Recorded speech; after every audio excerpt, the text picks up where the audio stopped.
Hello, welcome to the Northern Power Women podcast International Women's Day series. This is our special season. We are talking to some of the most fantastic, phenomenal role models from across the world of sport. All different types of sport, all backgrounds, all different experiences. So whether people are in the world of sport or working around the business of sport, that's what we're talking about this season. So we're talking about inspiring inclusion.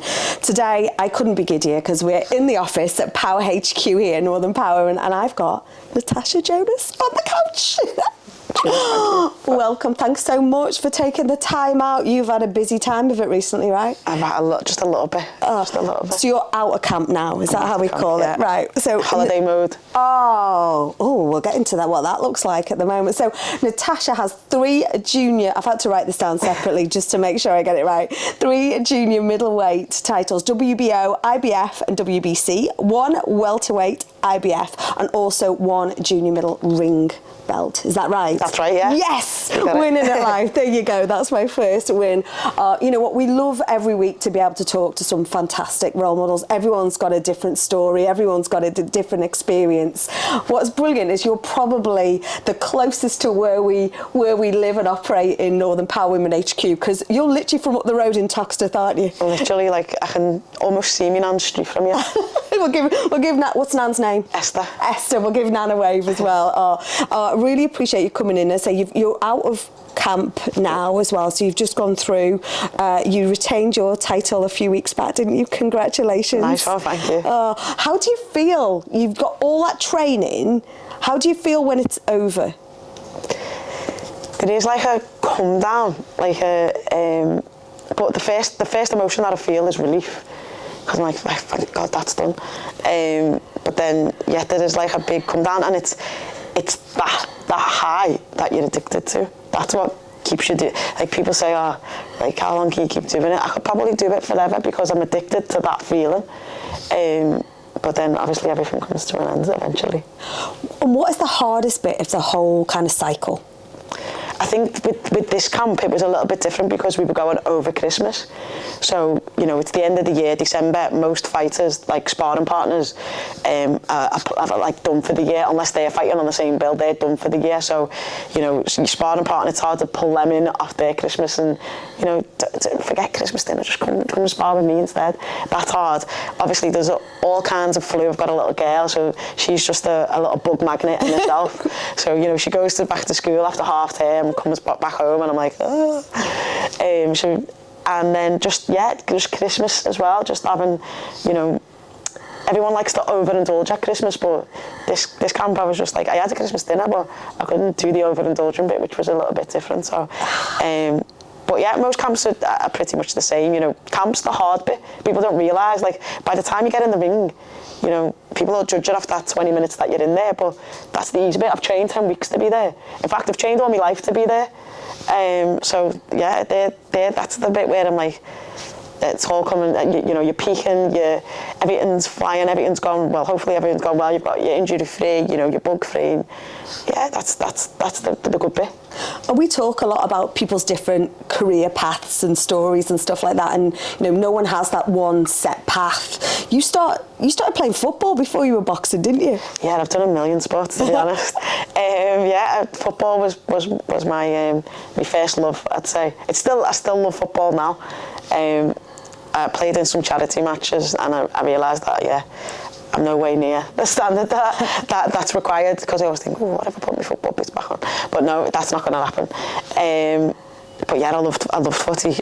I grew up with 2 older boy cousins in my nan's house, and it's an inexpensive thing to do, to just get a 99p flyaway and go kick the ball for hours, and that's what we used to do. And how did you find boxing? It was a very good mistake. I was on a scholarship in America playing football. I had all ambitions to be the next Mia Hamm and, play professional football over there, because we're talking 20 years ago, so that, at the time that's where you needed to be. Got injured, didn't finish my uni degree, came home, and for the first time in my life ever, I'd fell out of love with sports, because the realization, this is exactly what it was, is that I was watching like the news and the Echo, and Beth Tweddle had just won a Commonwealth gold and she was like 16 or something. Wayne Rooney had just broken into the Everton team and he was 15, and I was thinking, wow, if I was going to be like a sports person or be an athlete, I'd already be it, because I was 20. So like, you thought you were too old? I thought I was too old, yeah. So I stopped everything. Obviously with me injury as well, I had like a knee brace on for a good 6 months, put on a load of weight, and people don't realise how social sport is. I lost a whole set of friends because I wasn't involved in any sports anymore. Sport was kind of my motivation to do anything. Like it was always jobs were always a mean to an end, so I could go and, you know, pay for the equipment to do the sport that I wanted, or pay for whatever I needed. And so I just couldn't be motivated in work either. And I got sacked from 7 jobs in 1 year.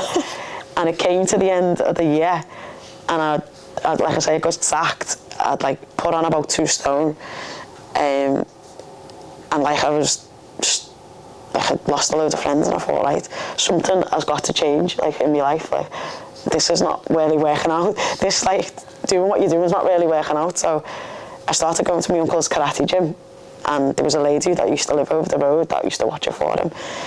And she was like, I've seen you train by yourself all the time. You're always in and out. Like, why? And I was like, I'm just trying to, like, got my knee brace off and, you know, come back from injury. And she was like, have you ever thought about boxing? I thought, no. I didn't tell her that. I was like, shut up. And she was like, you should come along to the nights. We've just started women's only nights in the local club, which was the Rotunda ABC.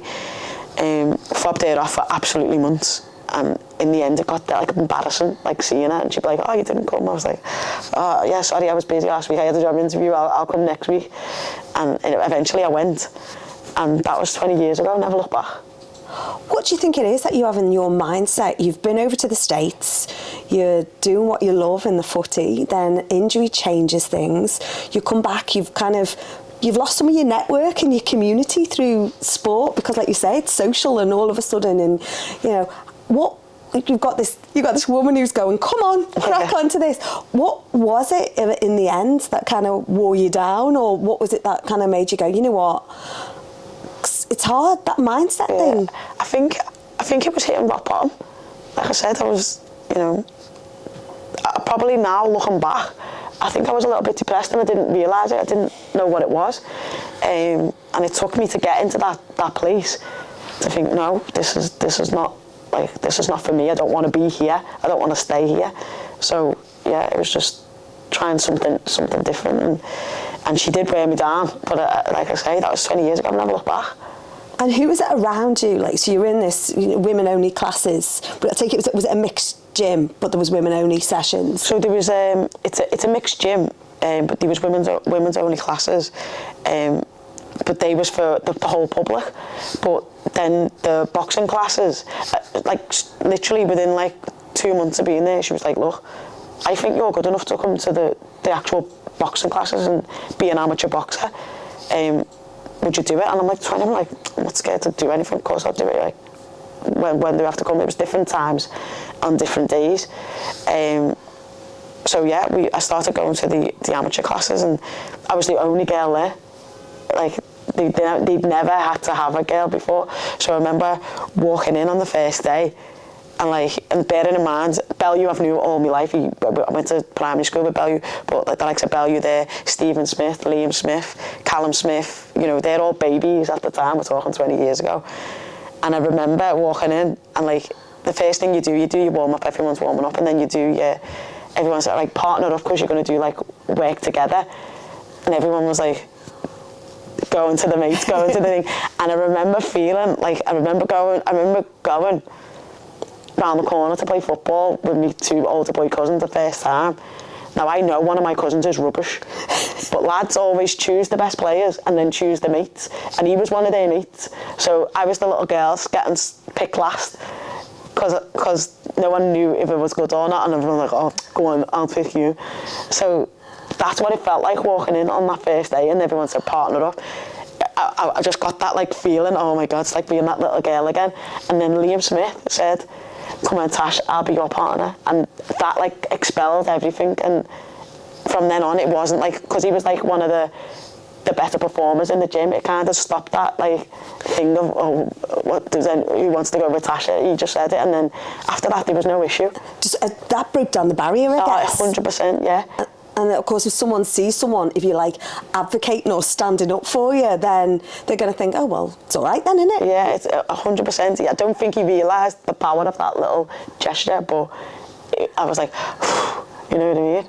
And it is interesting, I think, you know, we talk a lot about, you know, this whole series is about talking about amazing women in sport. We're you know, absolutely obsessed with role models like yourself, but actually this is the part that amazing guys have to play as well. It's when the good guys lean in, can make such a difference. Our sport is predominantly male, so like when we're doing all these, you know, advocating for all women's their rights and the changes in some rules and regulations, and even like the fan base, it can't just be a women's movement, it has to have men involved because they're predominantly what the sport is. And did you have any female role models at this time in the world of boxing? You've talked about some of your female role models in the world of football, but who was out there that you were looking at that time? Like, boxing is something that me and my dad used to sit and watch. I could score a fight and stuff, and I enjoyed the boxing, but I never really looked at it in that sense. But I do remember when Jane Couch took the British Boxing Board of Control to the High Court, to be even able to get a professional boxing licence. Now, at the time, you're talking 1997, I think it was, 98. I'm still playing football, but I remember thinking, go ahead, girl, like, well in, like, good for you. And then she was on like a couple of the Michael Barrymore things, and she wasn't someone that I'd seen box. I'd just seen the clips that they show on telly when she comes on, or I'd seen the whole like law thing, and I didn't really realise all them years later how that would affect me. And Jane actually, I messaged Jane to walk me out in my last fight, because I think without her there'd be no us. So I saw that. You know, she's literally paving the way, right? 100%. People see like my generation as the one that broke down the barriers, because we did go to the Olympics and was the first ones there, and we did do this and we did do that, but Jane was there before us, and she doesn't really get celebrated and recognised for what she did as much as like people just think it's us. It's not. There was women before us. It is. I always think it's that whole on the shoulder of giants, isn't it? You know, 100%. We would not be there if those giants hadn't have kind of not just knocked their head against the glass ceiling, wall, everything, everything you were. What point did it flip, Tash? At what point did you go, this is my career, I'm flipping good at this, and I'm having it? I don't think there was a certain point. Maybe being on the GB squad and the Olympics, I think that was a big turning point for the whole sport. And a home Olympics as well. Exactly. You know, come on. Yeah. So Spice Girls in the taxis, sort of stuff. Yeah, it was just a crazy time. But I think I always like set myself for like I just seen what was. I try so much now to live just now in the present, but you have to. You do set bigger challenges, and like I remember when she said, right, you're going to go to the amateur class. I was like, fine. Then they was like, okay, we've got a club show. You can be on the club show. And I was like, okay, that's my goal. Be on the club show, win the club show. And I won that. And they were like, right, we can get you another fight. You won't be on our club show, but we can get you there. I was like, yeah, I'll do that. I'm not like, I just won that one. It's easy. I'll do it again. Done that, and then I think I had 3 or 4. And then he was like, okay, there's the national championships, which is the ABAs. Do you want to do that? And I was like, yeah, put my name down, I'll do that. And then I won that. So at every stage, there was like every time I reached the goal, there was another goal to be reached, if that makes sense. So, you know, and then after the ABAs, I won them, then you start going to tournaments with England because you're the champion of England. So then you start being able to represent England. At this time, there's no Olympics. So I thought, you know, I've got another top with Jonas on the back, thinking, yeah, this is as far as it's going to get. And then he was like, okay, there's going to be an Olympics now. We have to do a Team Great Britain, which they never had to do before.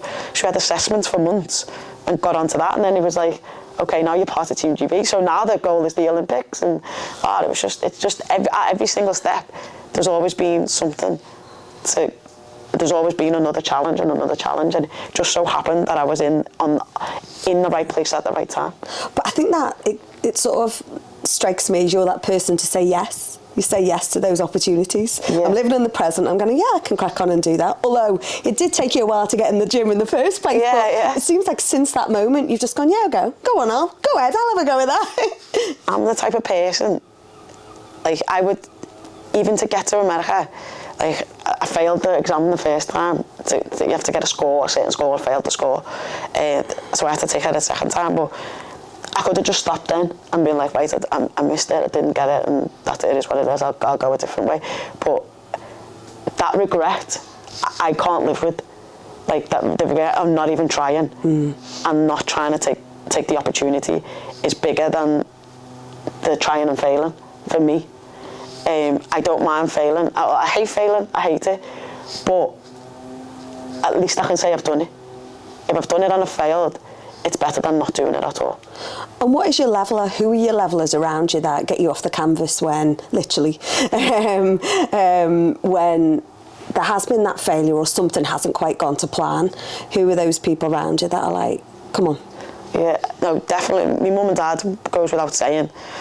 My nan is someone who's a comforter. Esther, we love Esther. Yeah, she's a comforter. And then I've got two cousins that I'm very, very close to. And, like, even when it was that decision to go from retiring from the amateurs to coming back as a pro, these two cousins are the ones I spoke to, because they see the other side of, everyone sees your glory and your glory moments, and they see your Commonwealths and the gold medals and whatever. No one sees, like, when I cried for 2 days after getting beat by Katie in the Olympics. I literally cried for 2 days, but they did.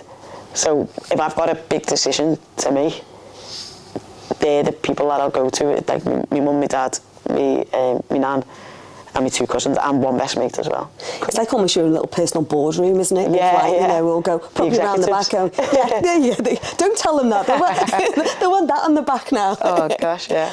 When you, on your fight the other week when you won, what stood out to me is right at the end, you were getting asked a question, you were like, I'm not answering that. What I want to highlight tonight is everyone who's here, the people who've been on the bill, forgive me if I get some of the terminology right, who've been on the bill before me, the younger fighters, the teams that are surrounded, and that's what you wanted to do. You wanted to take your victory, but to highlight everyone else that's coming up behind you. That really stood out for me. It's really important to you, isn't it? You talk about community, paying it forward, giving back all the time, but you use your platform of victory that night to celebrate that. Yeah, I think sometimes we are like, we're in a good place in Liverpool in the sense of, like, you know, sport and athletes that we've got, but we don't always celebrate them the way we and recognise them, I think, the way we should.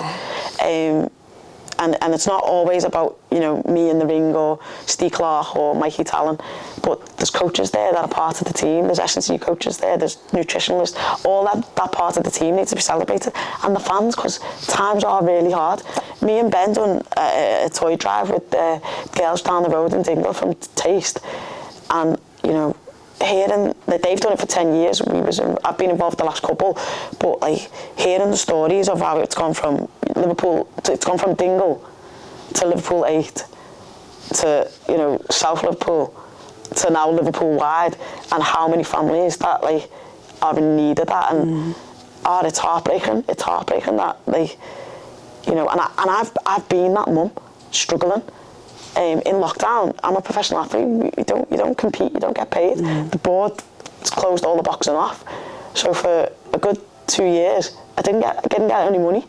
So I've been that mum struggling. I know what that's like, to be able to not be able to give your kid a Christmas present. That's heartbreaking.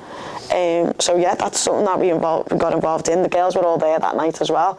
But, you know, to recognise the people in the crowd that have spent hard-earned cash when, you know, it's not a necessity.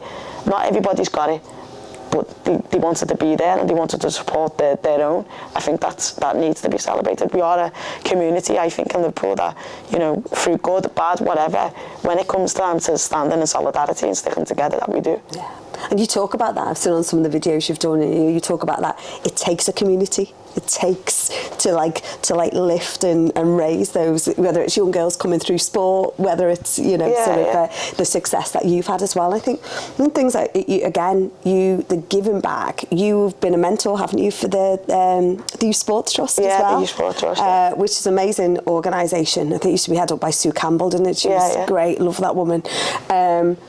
But that's important to you, isn't it? That whole mentoring. What's the key bit that you always want to pass on? Oh gosh, I think just the belief in yourself, and there's a whole bigger world out there. I think I am not, like, sometimes you see people on the telly and you see, stars or athletes or whoever, and you think, yeah, that's them, and you never think it could be you. So I try and instill that, like, I was literally that person. I do a lot of work in schools with the Youth Sport Trust, Dane Kelly Homes Trust, and just off my own back in community groups, because for so long I didn't realise how powerful my voice was, and I didn't say anything, and I had a bit of, inferiority complex and, imposter syndrome, and now sport has given me that voice on that platform, so I try and use it positively. People, weirdly enough, want to hear what I've got to say, and so I think that's important, to say something good and say something that people can take on board. And I think that is using your power for good, and that power sport. We've got to have more girls in sport, haven't we? We talked earlier before we started recording about that the dropout point of young girls in school, and it's a crisis, isn't it? We need more investment in that grassroots to ensure our young girls can compete in whatever sport, how many sports they want to do, right? Yeah, of course. I'm quite fortunate that I've never felt out of place with the lads. Like I say, I play football and whatever, but I know that girls do, so we need to create these spaces and more opportunities. There's the sports that I do now that I didn't get the opportunity to do when I was little for whatever reasons, like money being a big one, an opportunity being another. I think, the more there's a little Usain Bolt running around somewhere that's undiscovered because he hasn't been given the opportunity, or he hasn't been, I don't know what the word is, guided into where it is, or he hasn't been nurtured into it. And I think we need to find them. They're the kids we need to find, because there's so much talent, like I say, in our city, but not all of it is always discovered. And it's just even a case sometimes of you getting paired up way back in that gym, if we haven't been paired. Was it Billy? Liam. What do you think overall that taught us sport has taught you along the way?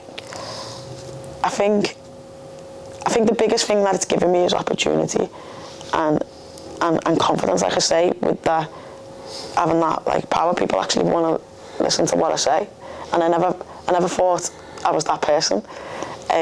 So it's given me the confidence to be able to sit in parliamentary groups and say what needs to be said. It gives me the confidence to go into schools and places of business and speak to CEOs and executives and have that confidence in my message.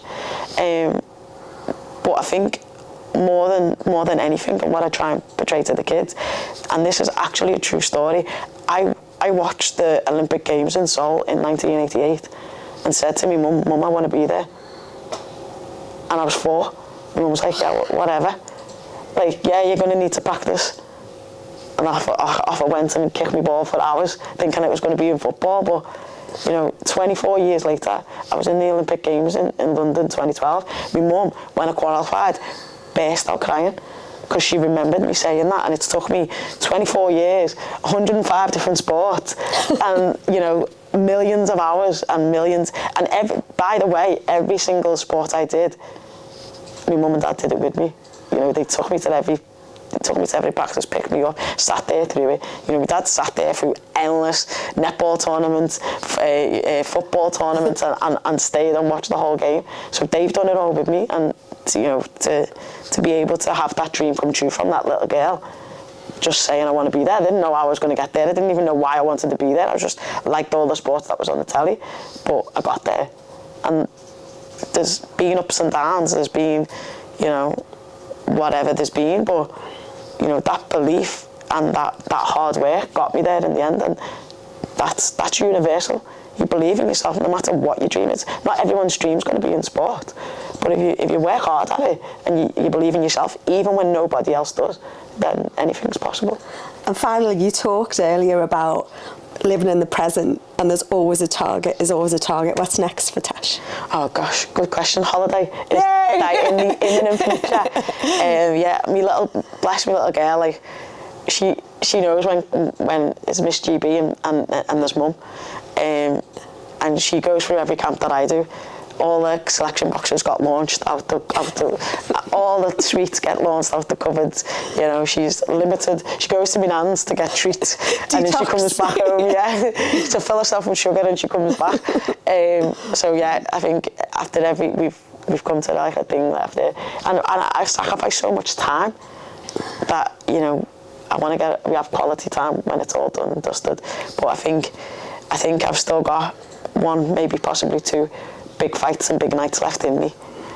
So we'll see. Hopefully Ben can sort them out. He's done me good so far, so hopefully he can sort them out. And don't stop doing everything the good that you do as well outside of the sport, using your voice for good, being heard, being at those tables. I think that's so important. Thank you so much. Nice one, thank you. Oh, thank all of you for this amazing special episode of our Northern Power Women podcast today.